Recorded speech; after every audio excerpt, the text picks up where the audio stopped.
Chris Godinez, licensed professional counselor, also the host of We Need to Talk on every Sunday at noon, and then I post these videos up when I get time and think about it. This video is for educational and informational purposes only. The views and opinions stated herein are mine and mine alone. They do not represent the ACA, the APA, or any other therapist for that matter. Boom, shakalaka. And I'd like to thank my sponsor, BetterHelp. BetterHelp, BetterHelp.com/Chris Godinez. They're an online therapy company. They are international. I've gotten great feedback from people using them, so I'd like to thank BetterHelp.com/Chris Godinez. Okay, little housekeeping. If you have a topic that you would like me to talk about, please, you can IM me, DM me. Wait, what is it? PM me on Facebook on We Need to Talk with Chris Godinez. You can also leave it down in the comments. You know, if there's a particular topic you would like to see, I can also do that. Also, to let you know, I can counsel people in the state of Arizona.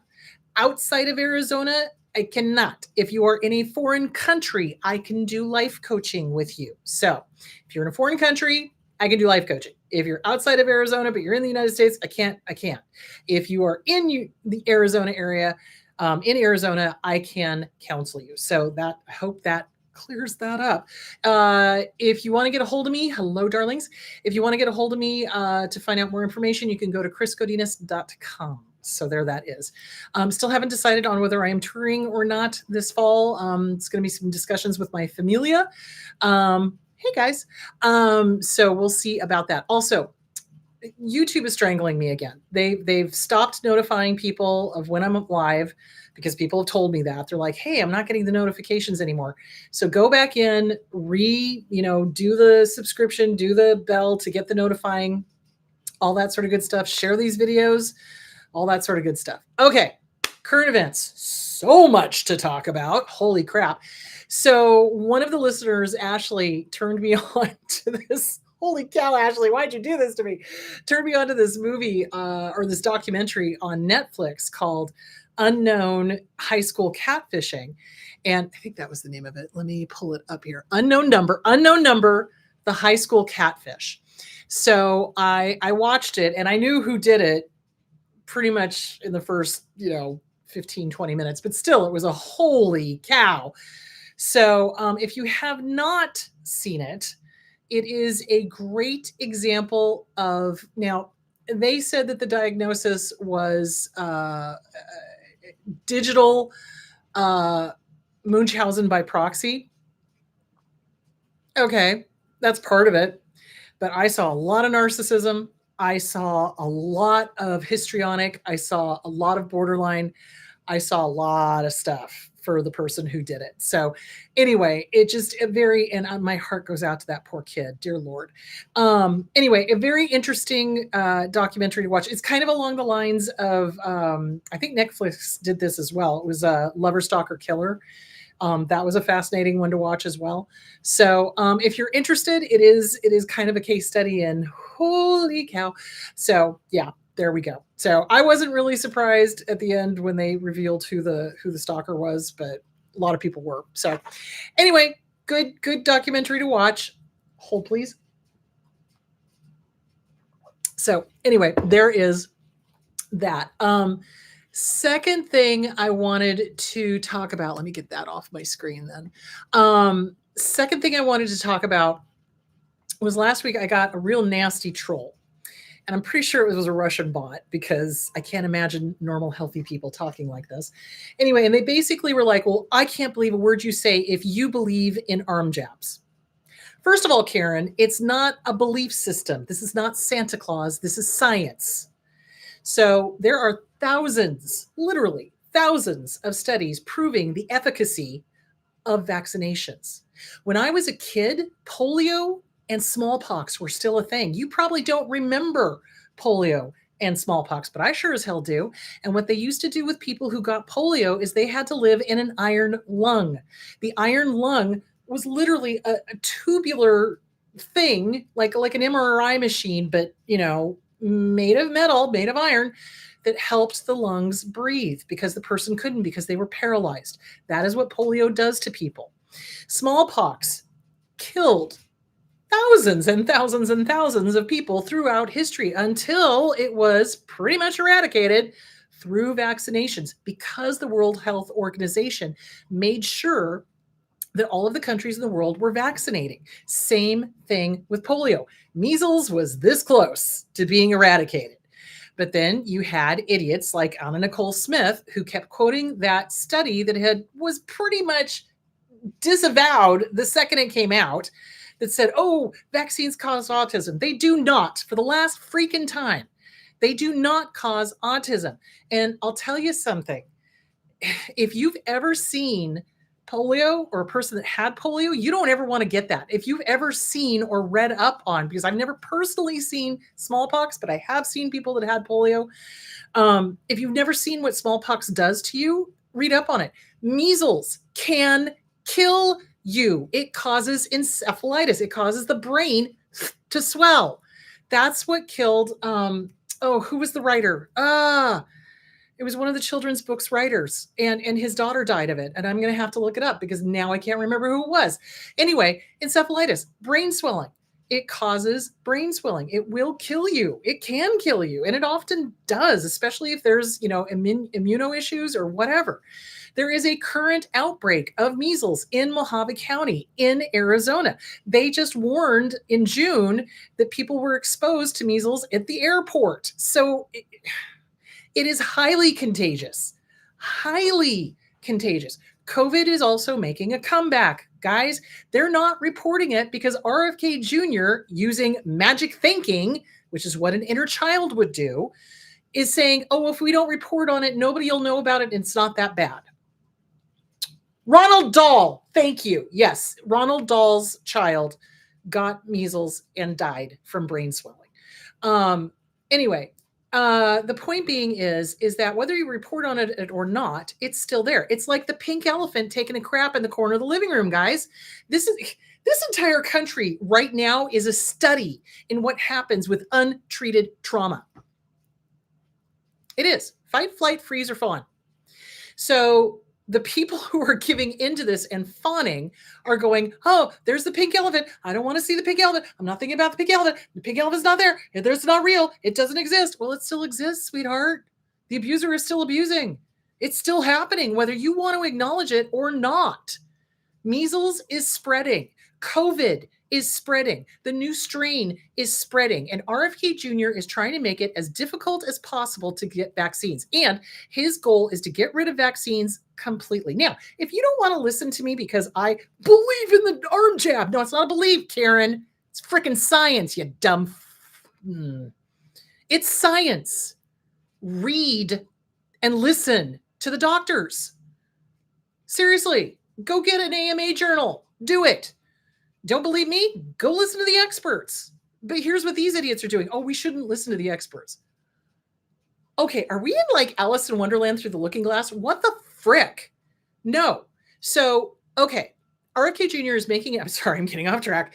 RFK Jr. is making it as difficult as possible to get vaccines, period. John and I'm in my 60s. John's 59.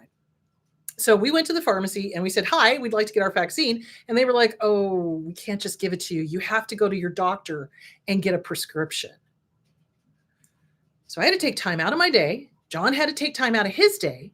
We had to go spend $70 copay to go get a doctor's appointment, to go get a Mother May I from the doctor who was livid, not at us, but at RFK Jr. Because he's like, do you know how many people I could be helping that actually need to see me? People that have UTIs, people that are, having emergency situations. He's like, this is so frustrating. I'm like, I know, dude. I'm right there with you. I'm sorry. I've written my congressman. I know. I understand.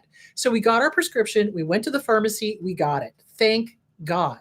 But the deal is that RFK Jr. is going to try to make it illegal for anyone to get a vaccine. He's not a doctor. He has absolutely zero training. He's supposedly an attorney, but he was disbarred. He was kicked out. And his family has disowned him. If you know anything about the Kennedys, they usually form ranks and protect each other. For them to kick out somebody, that's got to be really bad. So the point being is, you don't believe me? Fine. whatever. But don't come at me in the comments and be like, I can't believe anything you say because you get the jabs. You believe in jabs. No, motherfucker, I don't believe in jabs. I believe in science. And I believe in intelligence. I believe in using my own brain. And I believe in experience as well. I'm 60 years old. I have seen pretty much it all. I have seen what vaccines do to save lives. The fact that they're coming up with a vaccine for cancer, and they want to get rid of it. The only people that want somebody dead are narcissists and psychopaths. Let me make that very clear. How many times throughout the years that you guys have listened to me have I said, narcissists want you dead? Antisocial, dark triads, narcissistic, antisocial, control freaks want you dead. Have I said? Vaccines save lives, plain and simple. Don't believe me? Go read the experts. Go read history. Go read up on why Queen Elizabeth had such thick makeup all the time. You know why? Because she had smallpox and she was trying to hide all the pock marks that she had on her face. It disfigures you. It does. It's terrible. So anyway, there that is. Okay, so today we are talking about, and I encourage you to go get your vaccines. Go get them. Absolutely, go get them. If you have to go get a prescription, go get a prescription. If you're under 60, you're going to need a prescription, unfortunately. Also, the other thing I would do is encourage Katie Hobbs, who is the governor of Arizona, to join the coalition of California, Oregon, and Washington so that we can get vaccines without having to waste the doctor's time and our money to go get a Mother May I note. So there it is. All right. Yes, it is Project 2025 in action, 100%. This is exactly storming Chicago. Oh my God. Article 3, Section 3 of the Constitution. You might want to take a look at that. Yeah. So don't get me started because I will go. So anyway, here. Moving on, shall we? Okay, go get your vaccines. That's all I'm saying. Okay, so today we are talking about narcissists and funerals and weddings. Oh my God. So narcissists are crazy. That's no nice way to say it. When they are dark triads, when they are further down the line than just kind of 1 or 2 symptoms, when they're like 3, 4, 5 symptoms, yeah, they're cuckoo for Cocoa Puffs. Narcissists are very strange about death. They really are. I mean, I've gone over this before, but I also want to talk about the golden children, the siblings, the weirdness, etc. So when a narcissist is nearing the end of their life, that is when they suddenly find God. A lot of times they want to get into heaven. Sound familiar? My dad did it. My dad, if you read my book, I don't even know where my book is. My God, I have really got to clean this office. Anyway, the point being is they get super religious and they get super worried about what's going to happen when they die because they can't control it. So some of them do the whole suddenly becoming extremely religious thing and they're finding God and you know, they've asked for forgiveness, so they're going to heaven. I'm not entirely sure it works that way, but anyway, so they do that. Or they do the polar opposite of, I'm going to pretend it's never going to happen. I'm never going to die. I'm going to live forever because I'm me. I mean, that's literally what they do. They go into a decompensation because they're no longer young. They're no longer beautiful. They're no longer rich. They're no longer powerful. They're no longer able to manipulate and control other people except through the will. So they will use the will as a means of controlling, manipulating, you know, power plays, triangulation of communication, the whole thing. So just because somebody is old does not necessarily mean they're going to mellow. Okay. In fact, a lot of times I have seen narcissists get worse because they know the end is coming. They know, and they have no power over it. They have no control over it. And they're pissed and they're jealous. Oh, that was the other thing about the unknown number. The jealousy of the perpetrator. Holy crap. Go watch it and then we can talk. Anyway, because I don't want to give it away. Anyway, they're jealous and they don't want anybody to have anything that they don't have. They're less able to keep the mask up as they age and as they are dying. They will continue to play games. They will continue to, suck the golden child in, abuse the scapegoat, et cetera, et cetera, et cetera. They'll use the will as a way to manipulate and control. So my dad, I think I've mentioned this, he wrote us in and out, in and out, in and out, in and out, in and out, in and out, in and out of the will, depending on who he was pissed off at that week. And because he was an attorney, he could, because he could just whip one out, So anyway, they're oh God. So siblings, let's talk about the siblings. So siblings are a real pain in the ass when it comes to the death of a narcissist. Basically, for those of you raised by a narcissist and they are in the end stage of their life, I strongly suggest you get with a good therapist. Like, seriously. Like, the best thing you can do is get with a good trauma therapist and start working towards all of the conflicted emotions you have about this person, especially if they were a parent. Because, or even as ex-spouse. I mean, that's a thing too. Because it's like there's a part of you that loves them, obviously, because we're human and we have a soul, unlike them. And then there's a part of us that hates them because of what they did and what they said. So that's called conflicted grief. And so it leaves a lot of complicated grief. It leaves a lot of conflicted emotions. And it's hard when the narcissist is dying because they're still nasty. I've heard them say horrible things to my clients on the deathbed. Like who does that? Well, a narcissist, or a dark triad. So you've got to understand, they're not going to suddenly change or get enlightened or suddenly start being nice or figure it the F out. None of that. They are not going to figure it out. They're not. They're just not. They're going to still be who they are. And who they are is generally a shriveled soul of a human being. And they're going to be nasty. They're going to be mean. And they're going to be manipulative. And they're going to be however they were when they were in their prime. So don't expect them to change. Don't expect them to suddenly be nice. And any little thing that they dangle in front of you, oh, well, you're going to get this, you're going to get that. Probably not. I've seen them lie flat out about what they were leaving to people. And again, it's their money, it's their property. They can do whatever the hell they want. But they're doing this to try to get you to kowtow to them. Oh, well, if I just do what they want, I'll be in the will. Oh, well, if I just do what they want, I'll get the car, or they'll give me some money, or frankly, it's blood money. It really is. If you get something, great. If you don't, also great. So they use property, they use inheritance as a way to manipulate and control. Do what I want and I'll put you in the will. Do what I want and I'll give you this kind of thing. Narcissistic siblings when a narcissist is dying. Oh my God. Narcissists do not handle death well. Not the ones who are dying and not the ones who are watching the narcissist dying. They don't. Death is the great unknown. You can't control that. When you're dead, you're out of control.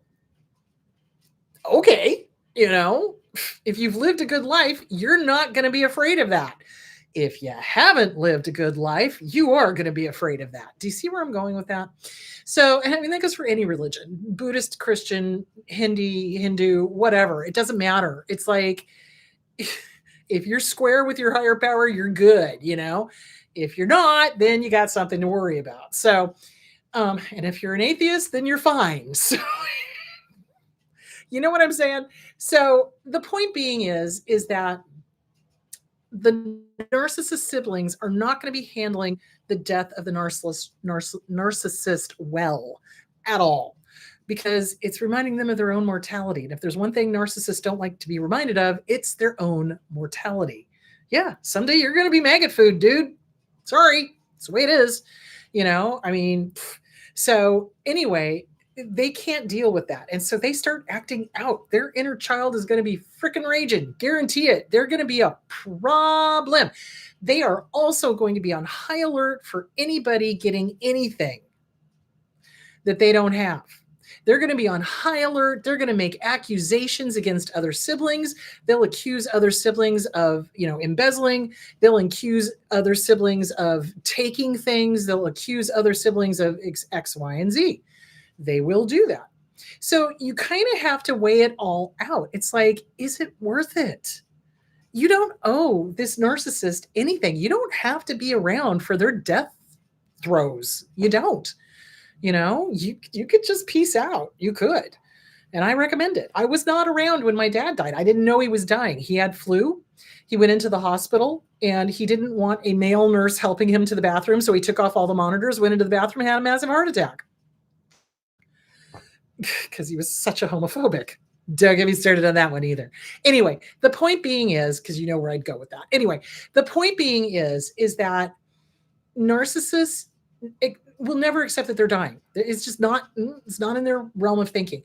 The siblings are going to start freaking out. They're going to be in their inner children who are disordered, and they're going to be making accusations, and they're going to be in lack and scarcity, because that's what narcissists do. And they're going to be like, mine, that kind of thing. They're going to try to keep other siblings from seeing the dying parent. They've done that too. So when a narcissist is dying, be prepared for a doo-doo show. It is just going to be absolute doo-doo, and just be prepared for nobody to behave normally. And that's the thing I cannot stress enough. It doesn't matter what the event is, a wedding, a funeral, and we're going to get to weddings in just a minute, dear Lord. A wedding, a funeral, an anniversary, a holiday, whatever. If it is not about the narcissist directly, the narcissist will make it about the narcissist directly. If it's not dramatic enough, like if the person is peacefully passing, the narcissistic sibling will create a scene. We'll do something histrionic. We'll do something dramatic. We'll do something to cause chaos. They'll do it because they can't stand peace and quiet. And they don't ever react normally or healthfully, if you will, to life situations, good or bad, weddings or funerals. They don't have the proper reactions. It's like most people are able to go, this event is not about me. I'm just going to step back and be a support. They don't. They're pissed that they're not the center of attention. So they'll do something to make themselves the center of attention.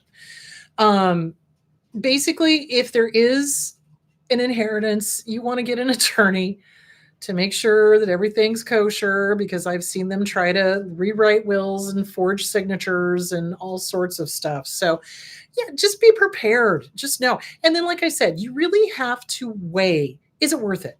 Do you need to be here? Have you already made your peace? And that was the thing about my dad's death. I'd already made my peace with him, not with him, but to him kind of thing. I'd already been working on myself. I'd already been doing trauma work. I'd already been processing the anger and the grief and the sadness and the this and the that, the if onlys and the whole thing. And that's what you want to do. If you know that a narcissist is dying, you need to make it about you, in that you take care of yourself. You do self-care. You get a therapist. You start working through whatever issues are coming up. You do not have to be in the room with them as they are dying or when they are dying. You don't. You simply do not. So keep that in mind. When siblings start acting out, make sure you have an attorney. Make sure that you can contact an attorney in case one of them starts accusing another sibling of embezzlement or whatever, so that you can nip that mother clucker in the bud. So yeah, does that make sense? So that's what you're going to want to do. I need to turn the sound down. Oops, there we go. Nope, buddy, nope. Don't start barking. Lucky. Oh, he heard the delivery truck. He's going to start barking. Oh, there they go. Okay.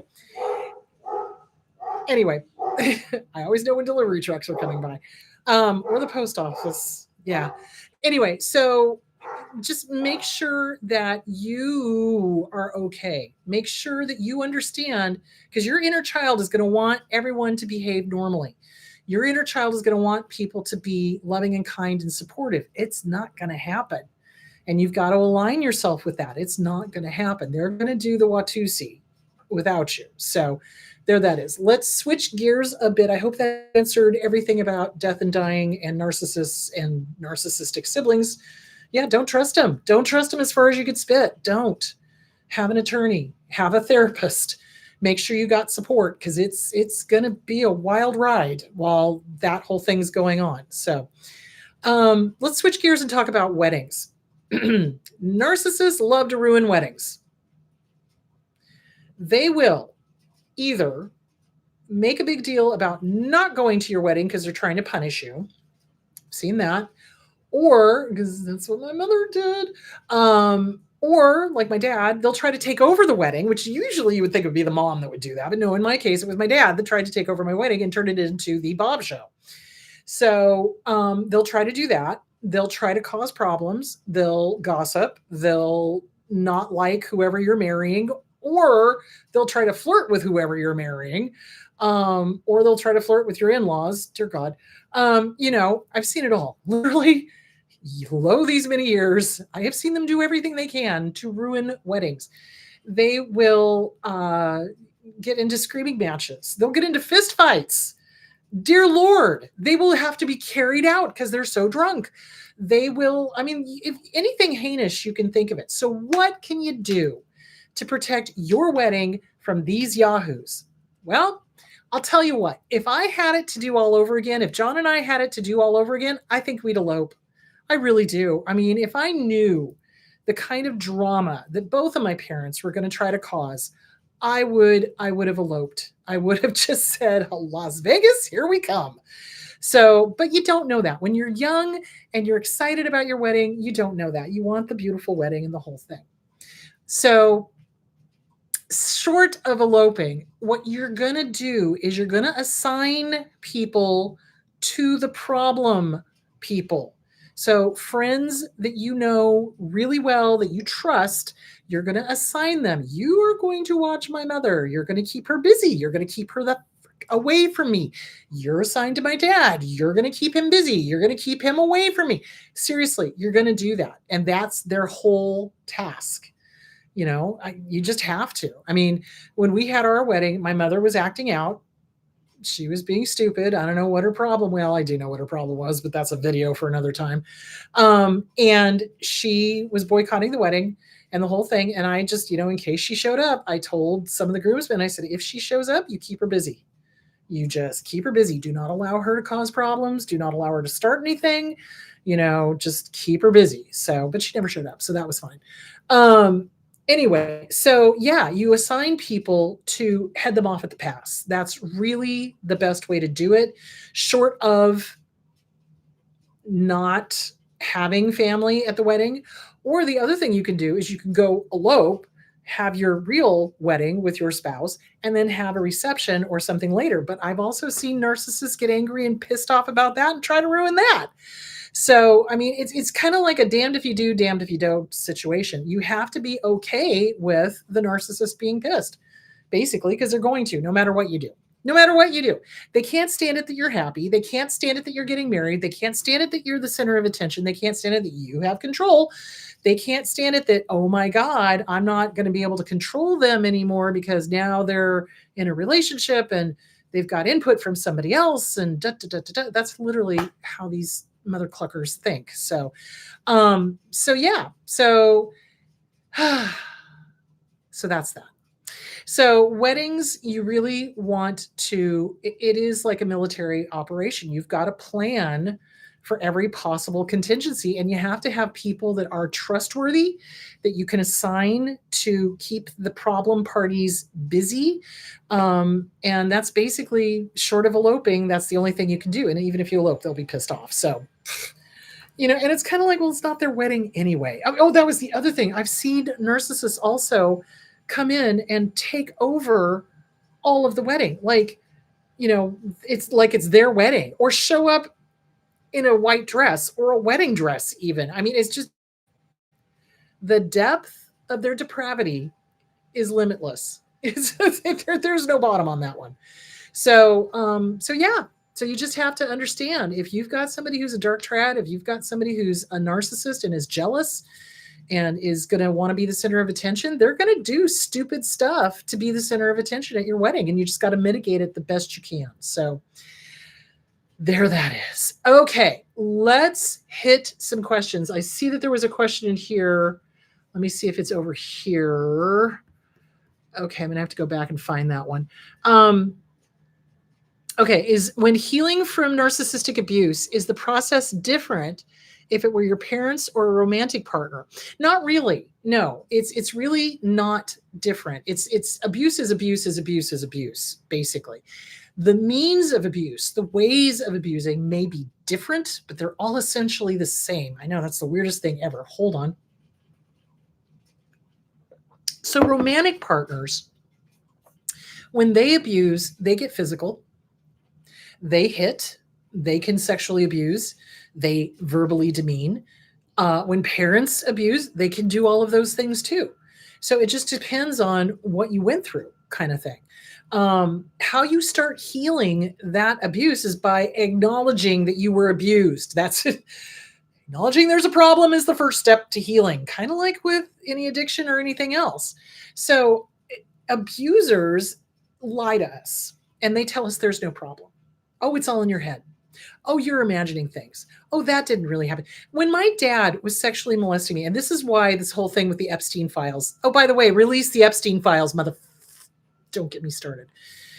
When my dad was sexually molesting me or my sisters, he waited until we were about 13. And then he started with his sexual molestation. And he literally, oh my God, he literally had people defending him when I would tell them what he did. I literally had people tell me, oh, you misunderstood. Oh, you didn't get that. Oh, you da da da da da. Okay. You know what? There's no way to misunderstand your father trying to, and this is graphic, I'm sorry, and this is going to trigger people. Your father trying to shove his tongue down your throat. There's no misunderstanding that. That was sexual abuse, 110%. But people made excuses for him. And they tried to tell me that, oh, you misunderstood. Oh, you did. And they're doing the same thing to the Epstein victims. They are 110%. They're not believing them. They're not listening to them. They didn't listen to them when they were kids. They're not listening to them as adults. It's crazy. It is crazy. It is crazy to me. And it's disrespectful. I'm sorry, but if a client comes to me and tells me they were molested and they were abused, I believe them. I believe them. I'm not going to tell them they misunderstood. I'm not going to tell them they didn't understand. I'm not going to tell them that there was any other way to interpret what happened to them. Does that make sense? So anyway, there is that. So the abuse is the same, basically. It's just coming from a different relationship kind of thing. So with a parent, there is that inner child very much involved because we want our parent to be on our side. We want our parent to be protecting us.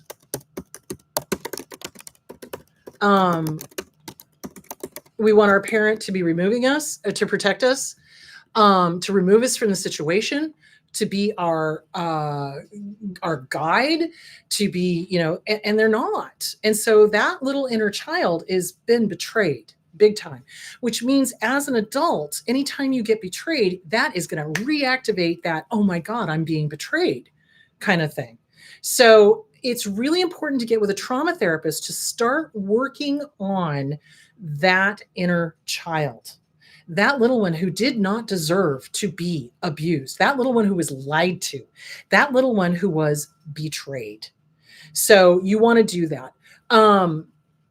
You want to understand too that coming from a romantic partner, it's coming from a relationship of sexual love, of romantic love kind of thing. The betrayal is huge with that too. It is. So it is the same abuse, but it is slightly different. But the healing process is the same. You get with a good trauma therapist. You start working on your self-esteem. Did you deserve to be abused? Hell no, you did not deserve to be abused. You did not. Nobody does. Nobody. That is bad juju, bad karma for them. So you get with a trauma therapist, you start working on self-esteem. The Self-Esteem Workbook by Glenn Schiraldi, 110%. Why? Because all abuse focuses in on eroding our ground that we stand on. And the ground that we stand on is self-esteem. Self-esteem is just that quiet voice inside of our head saying, hi, good to see you. Have a great day. I love you. Keep doing what you're doing. I give you permission to like yourself. That's self-esteem. And they start eroding that. You're stupid. You're ugly. You're this. You're the, oh my god. In the holy crap, that was something that the abuser said over and over again. You're ugly. You're ugly. Go kill yourself. You're ugly. Oh my god. Again, narcissists want us dead. They do. So, working on any abuse is going to be rebuilding or maybe building for the first time your self esteem, your understanding that you are worthy of love. You are worthy of happiness. You are worthy of joy. You are worthy of respect. You are worthy of being heard. You are worthy. And a lot of these abusers, especially the parental ones, oh, those mother cluckers, they will tell the kid that they're ugly, that they're stupid, that they're this, that they're that, and make them feel like they're not worthy of love at all. So you treat yourself in this realm of self-esteem. So you get the self-esteem workbook. Oh, do I have it? I do. Oh, look at that. You get the self-esteem workbook by Glenn Schiraldi. You start working on the self-esteem workbook. You start doing mirror work. Hi, good to see you. Have a great day. I give you permission to like yourself. I give you permission to rest. I give you permission to acknowledge and appreciate your body. I give you permission to whatever it is you're working on. That's what you want to do. So their whole goal, narcissists' whole goal, is to destroy your self-esteem. It is. It's to make you second guess. It's to make you question everything you know. And it's to, when you do start getting healthy and you do start kind of maybe sort of liking yourself, to make you feel guilty about it. So you need to start undoing all of the mistaken thoughts, all of the mistaken beliefs. Everything they told you was a lie. They lie. They tell you all sorts of horrible, horrible, horrible things. And none of it is true. Because let me clue you into something. That ain't love. If it hurts, it ain't love. It's abuse. If they're telling you horrible things, that's abuse. So, yeah. So you start with the self-esteem. You also get the inner child workbook and you start healing that little inner child if it was a parental issue. Okay. If it was a romantic one, CPTSD from Surviving to Thriving by Pete Walker. Great book. I highly recommend it. Also, Disease to Please by Harriet Breaker. Facing Codependency by Pia Melody. You want to work on all of these different things that have led us to this point. So part of it is there is something inside of us that was attracted to this person. And oftentimes what it is that they remind us of whatever parent we had the most difficult time with. So our little inner child looks outside of ourselves and goes, aha, I know. If I can make this person over here love me, I prove mom and dad wrong. Half of a doo-doo sandwich, half of a doo-doo sandwich, total doo-doo sandwich. Absolute, total doo-doo sandwich. So working on your self-esteem. Love you, like you, recognize your worth. That is the best way to make yourself bulletproof in the future from other abusers. They don't mess with people that have super good, strong self-esteem. They don't. They might try once and then they go bye-bye because they realize they're not going to put up with it. So self-esteem, that is the key. I keep telling everybody this. If you all just work on your self-esteem, so many things are going to fall into place for you. Seriously, it really is. But you also have to work on the inner child, because the inner child will sabotage in a misguided attempt to try to get the parents to love them, even if the parents are gone. So they'll do stupid stuff and you'll be operating from a very young age, like 2 to 4, 2 to 5, around in there, and you'll be making bad decisions. So you want to work on the inner child as well. Get with a good trauma therapist. Look into EMDR, look into CBT, look into DBT, look into all the different modalities. Find something that works for you. Talk therapy is great, but you've got to be able to do more than just talk about it. You've got to actually do the work and you've got to put it into practice in your everyday life. So, for example, when my inner critic starts going to town, which it does on occasion, and I recognize it, which I do because I've trained myself to hear, and it says something nasty, I'm like, mother clucker, I don't think so. Have a nice day. I hear you knocking. You cannot come in. Why? Because I say so. I am the boss. I get to say nice things to myself. Why? Because I say so.